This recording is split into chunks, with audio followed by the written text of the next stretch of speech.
एक तरफ हरियाणा विधानसभा चुनावों में हुई धांधली के सबूत चुनाव आयोग मानने के लिए तैयार नहीं है, दूसरी तरफ सुप्रीम कोर्ट ने चुनाव आयोग और केंद्र सरकार को नोटिस जारी कर दिया है। तो क्या ऐसे हालातों में चुनाव आयोग अपने ही खेल में फंस गया है? क्या चंद्रचूड़ के एक नोटिस ने पूरे खेल को पलट दिया है? ये सवाल इसलिए क्योंकि जैसे ही भड़के सीजेआई चंद्रचूड़ ने चुनाव आयोग से सवाल किया कि जब रिश्वत बांटी जा रही थी तब चुनाव आयोग क्या कर रहा था, चुनाव आयोग की हालत खराब हो गई है। और इतनी हालत खराब हो गई है कि आनन फानन में एनडीए की सरकार पर चुनाव आयोग ने एक्शन लिया है, और इतना तगड़ा एक्शन लिया है कि एनडीए ने सारे सबूतों को ही छुपा दिया है। जी हां, बवाल खड़ा हो गया है। तो किस बात को लेकर बवाल खड़ा हो गया है, सुप्रीम कोर्ट ने इस पर क्या एक्शन लिया है, आपको बताएंगे। लेकिन उसके पहले चुनाव आयोग ने खुद को बचाने के चक्कर में एनडीए या फिर यूं कहे पीएम मोदी को कैसे फंसा दिया है,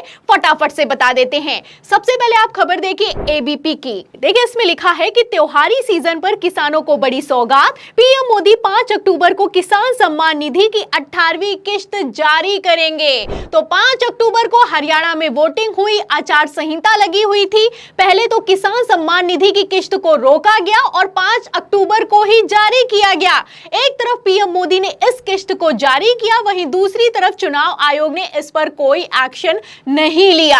तो जो हरियाणा में हुआ था अब वही कुछ महाराष्ट्र में भी होता हुआ नजर आ रहा है। आपको बता दें 15 अक्टूबर को महाराष्ट्र की चुनाव की तारीखों का ऐलान किया गया, लेकिन उसके ठीक पहले 14 अक्टूबर को धड़ाधड़ पैसे बांटे गए हैं। एक तरीके से रिश्वत बांटी गई है, मुफ्त की रेवड़ी बांटी गई है। खबरें भी मौजूद हैं। खबर देखिए आप, लिखा भी हुआ है इसमें कि मुंबई में अब टोल फ्री कर दिया गया है। एकनाथ शिंदे ने बड़ा ऐलान किया है, मतलब हजारों का जो टोल लिया जाता था उसे एक ही झटके में बंद कर दिया गया है। आगे देखिए इसमें लिखा है कि महाराष्ट्र की लाडली बहनों के खाते में इस महीने आएंगे 3000 रुपए। दिवाली का बोनस देगी शिंदे सरकार। तो ये दिवाली का बोनस दिया जा रहा है या फिर कि लालच दिया जा रहा है, प्रलोभन दिया जा रहा है, वोटर्स को लुभाया जा रहा है, आप अंदाजा लगा सकते हैं। आगे एक और खबर देखिए, महाराष्ट्र में मुसलमान जो मदरसों में पढ़ाते हैं, जो टीचर हैं, उनकी तनख्वाह को बढ़ा दिया गया है। जिनको 6000 देते थे उनको 16000 दिया जा रहा है, जिनको 8000 देते थे उनको 18000 दिया जा रहा है।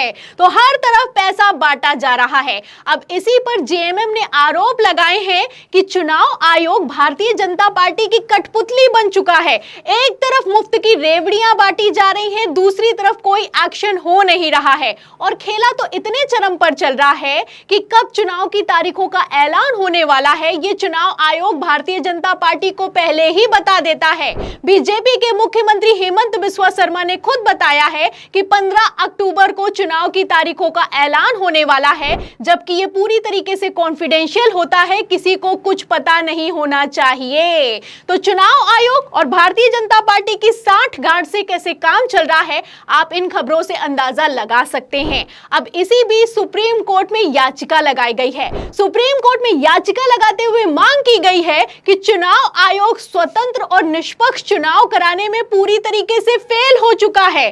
जिस तरीके से मुफ्त की चीजें बांटी जा रही हैं, इस पर चुनाव आयोग को रोक लगानी चाहिए। लेकिन रोक लगाना तो दूर की बात है, चुनाव आयोग सपोर्ट करता हुआ नजर आ रहा है। अब इस याचिका पर सुप्रीम कोर्ट में सुनवाई हुई है, और सुनवाई के दौरान सीजेआई चंद्रचूड़ ने जो एक्शन लिया है उसके बाद तो चुनाव आयोग और केंद्र सरकार की हवाइयां उड़ गई हैं। तो ये है खबर का मेन पॉइंट। आपको बता दें कि 15 अक्टूबर को ही सुप्रीम कोर्ट में सुनवाई हुई थी, और इस सुनवाई के दौरान सीजेआई चंद्रचूड़ जबरदस्त भड़के। चुनाव आयोग और केंद्र सरकार को नोटिस जारी किया गया, और नोटिस जारी करते हुए पूछा गया कि आखिर चुनावों में ये चल क्या रहा है, ये जिस तरीके से पैसा धड़ाधड़ बांटा जा रहा है, क्या ये रिश्वत है? और अगर ये रिश्वत बांटी जा रही है तो चुनाव आयोग आखिर कर क्या रहा है?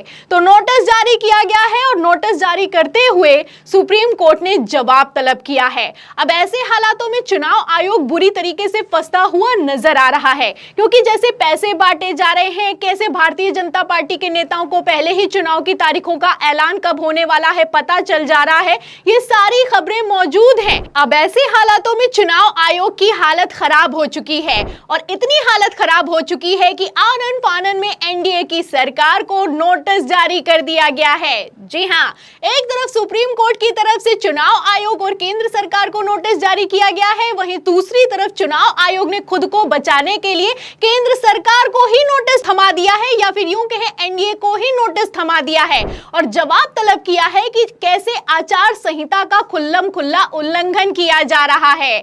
अब ऐसे में आप समझ सकते हैं कि चुनाव आयोग ने तो पल्ला झाड़ लिया है, लेकिन मोदी सरकार बुरी तरीके से फंस गई है, क्योंकि अगर महाराष्ट्र की बात की जाए तो महाराष्ट्र को सिर्फ 14 अक्टूबर को धड़ाधड़ योजनाओं का ऐलान नहीं किया गया है, उसके पहले भी किया गया है और जब आचार संहिता लग गई है उसके बाद भी किया गया है। खबर भी मौजूद है, खबर आप देखिए न्यूज़ 24 की, इसमें साफ साफ लिखा हुआ है कि कैसे भारतीय जनता पार्टी फंस गई है और चुनाव आयोग ने अब एक्शन लेकर खुद का पल्ला झाड़ लिया है।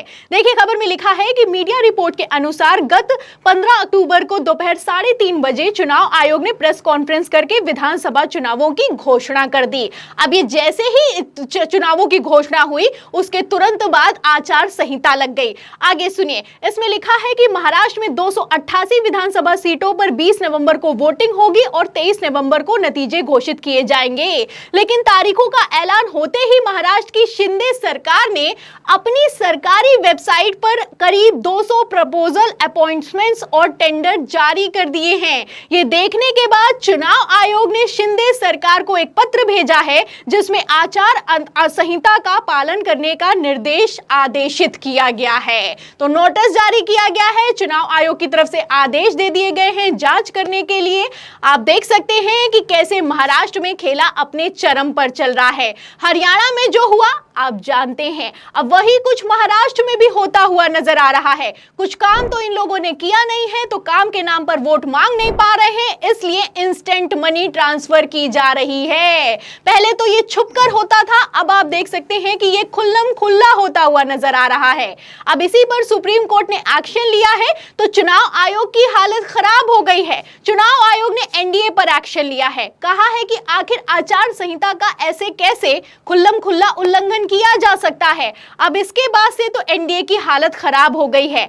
आपको बता दें, जैसे वेबसाइट पर लगातार सरकारी योजनाएं अपलोड की जा रही थी, जैसे ही चुनाव आयोग की तरफ से शिंदे की सरकार को नोटिस जारी किया गया, आनन फानन में सारे के सारे जितने भी प्रपोजल अपलोड किए गए थे वेबसाइट पर हटा दिए गए हैं। एक तरीके से सबूतों को छुपाया जा रहा है। एक तरीके से आप देख सकते हैं कि कैसे भारतीय जनता पार्टी अपने ही खेल में फंसती हुई नजर आ रही है, क्योंकि ये लोग कब तक सबूतों को छुपाएंगे और कहां तक सबूतों को छुपाएंगे, सवाल तो इसी बात का खड़ा होता है।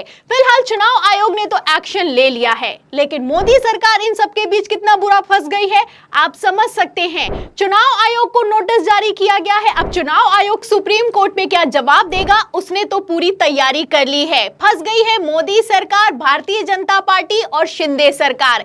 एक तरफ महाराष्ट्र चुनावों में पहले ही हालत खराब है, वहीं दूसरी तरफ सुप्रीम कोर्ट के नोटिस ने और चुनाव आयोग के नोटिस ने डबल झटका देने का काम किया है। अब ऐसे हालातों में एनडीए की सरकार सीजीआई चंद्रचूड़ के नोटिस पर क्या जवाब देगी और कहां तक सबूतों को छुपाएगी, ये देखना दिलचस्प होगा।